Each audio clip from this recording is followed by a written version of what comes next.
MCC Pride is finally happening, and we have all our wonderful rainbow teams for the event. So without further ado, it's prediction time. Which team will be victorious, which team will fail spectacularly, and which team will shock the world? These are my predictions for MCC Pride 2022.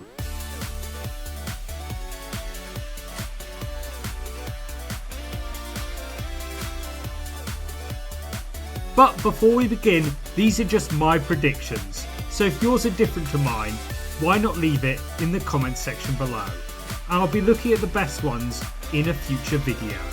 Also, whilst you're down there, why not subscribe? We just hit 2,000 subscribers and I'm so grateful, but now we're trying to reach 3,000 by the end of the year. So if you could help me reach that huge number, it would mean everything to me. But enough rambling. Let's begin at 10th place. The Green Geckos. We start off with a team that is massive for MCC as a whole. I mean seriously, it's something I've been asking for so long, and I'm incredibly excited that they're here. However, they're also kinda rubbish.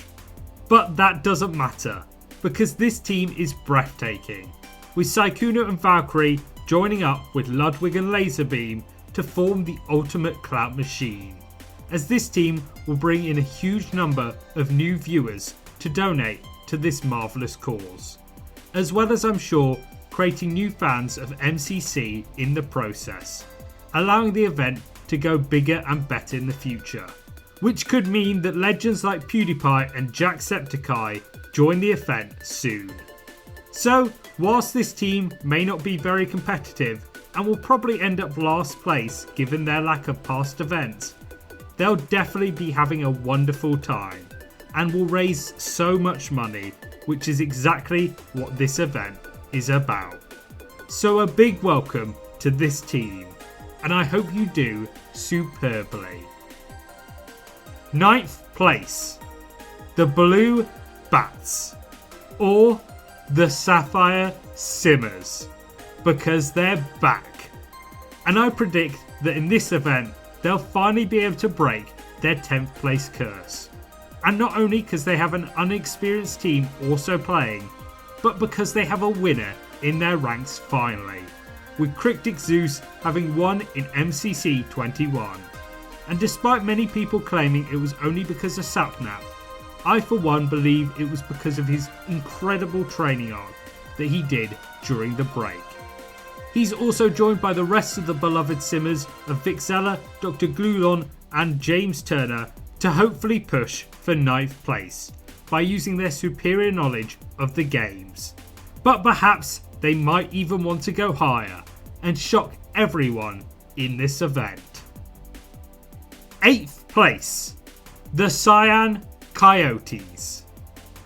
5UP returns to lead a team that frankly looks like it could have been one of his own creations, as he's joined by Tubbo, Amesy and Gumio, who will be trying to steer to victory in this event. Now of course, he teamed up with Tubbo in MCC 21, where they got to dodgebot together, and this pair definitely has great chemistry if 5UP can keep Tubbo's chaos in check. He's also joined for the first time by Gumio. However, despite this, their Among Us history together will definitely lead them to success. Sus. Get it? Among Us. It's an Among Us joke. Please laugh. And then we come to Amesy, who whilst many people think it's her first event, she actually took part in MCC Rising, so we'll have some practice before this tournament. Despite this, however, I just don't think this team have the strength to push forward. Whilst all quite good players and 5UP being a terrific team leader, I feel there's a few games they'll unfortunately be unable to push for high positions on. So, whilst it might be controversial, I unfortunately had to place them in 8th. But as always, I hope they do terrifically in this event, as with every other team. 7th place, the Llamas. We have a wonderful group of regular players here in the Llamas, as Eric, Kratzy, Ponk and Spifey will definitely be looking to fight for the win together. But sadly, I unfortunately think it'll be a massive push for them to do so, each of them coming off a disappointing performance in their last event, with Kratzy sadly dropping out the all-time top 10 for the first time in what seems like forever. However, this of course doesn't mean that he isn't still amazing, and I definitely think he'll push himself to perform in this event. Spifey will obviously be disappointed that he couldn't get the victory in his last event with such a great team, whilst Ponk has yet to be able to beat his first tournament performance, and Eric sadly comes into this event after last place in MCC 22. So they'll really need to push themselves to perform, and sadly I just think their team might not be strong enough for the high heights of this tournament. 6th place, the Pink Parrots. Okay, so this is absolutely insane. I wrote the first part of the script when the first teams were announced, and that's something I usually never do. I usually wait until they're all announced. But in that, I mentioned Jacksepticeye joining the event, and then 24 hours later, he's announced. And not only him, but Crank Gameplays as well. They're joined by the legends that are Ranboo and Sapnap, who are both good enough to take this team high up, especially if the games are in their favour.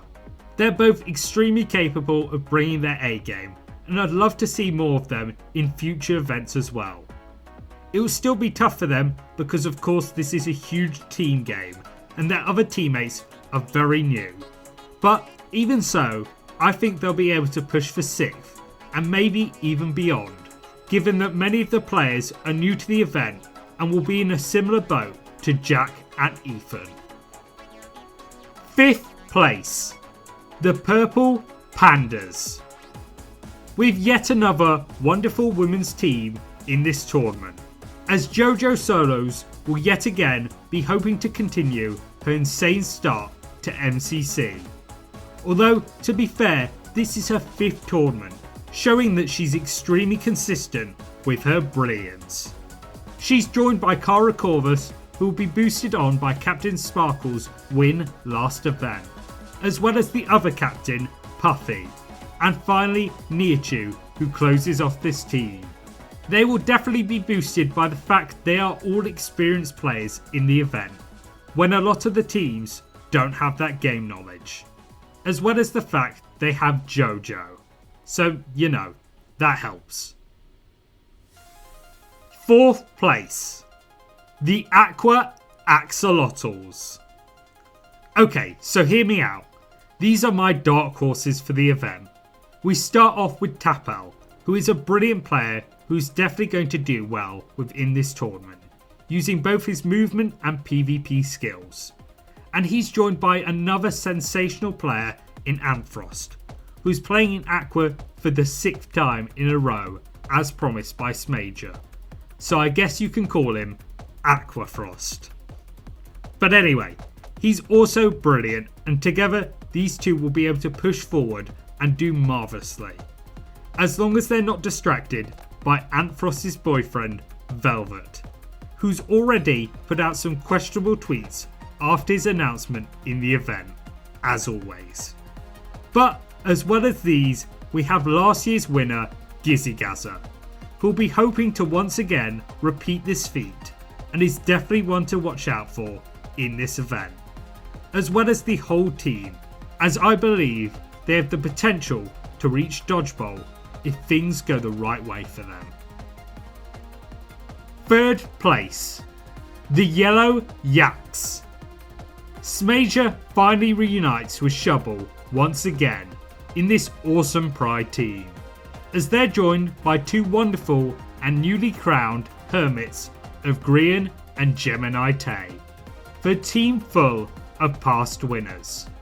Of course, the Yellow Yaks are going to be full of good vibes and energy, but they're also going to be very competitive, especially in team games like Sands of Time and Grid Runners, as well as of course big sales in Buildmart, which will hopefully get played once again in this event, as this team would be godly at it.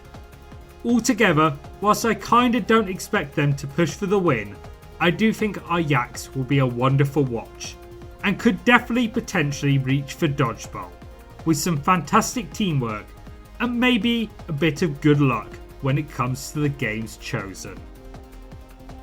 Second place, the Orange OCElots. Sadly, in the Little Curse is now the player who's been in the most MCCs without a win, and he'll be cursing that this is a special event, so he can't even push for an official win as it won't count. Which is doubly disappointing because he's partnering up with Illumina, who last year got the unofficial points record during MCC Pride 2021. And he's basically a god of MCC. I mean, he's been insane in all the recent tournaments he's been in, no matter the team. They're also joined by the wonderful Snifferish and Elena, who whilst being relatively new to the event, have both made their mark so far as good team players. Together, this team definitely stands a chance of getting into Dodgeball, which is why they're second for me.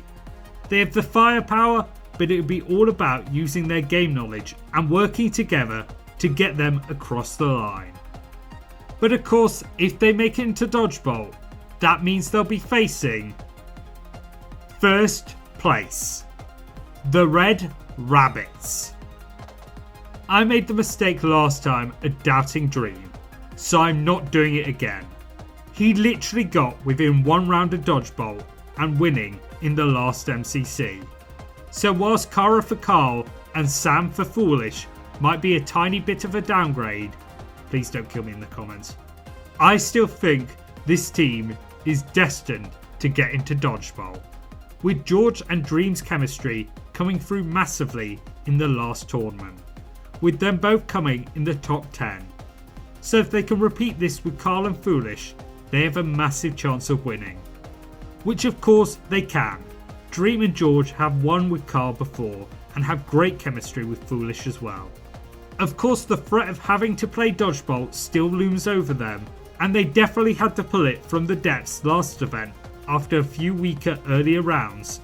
But if they keep focus, I'm expecting them to not only win the event, but also Dodgeball as well. However, we've reached the end of my predictions for MCC Pride 2022. As I said before, I'd love to see yours down in the comments section below. And whilst you're down there, remember to subscribe if you enjoyed the video. But there's only one thing left to say now, which is thank you for watching, and of course, peace.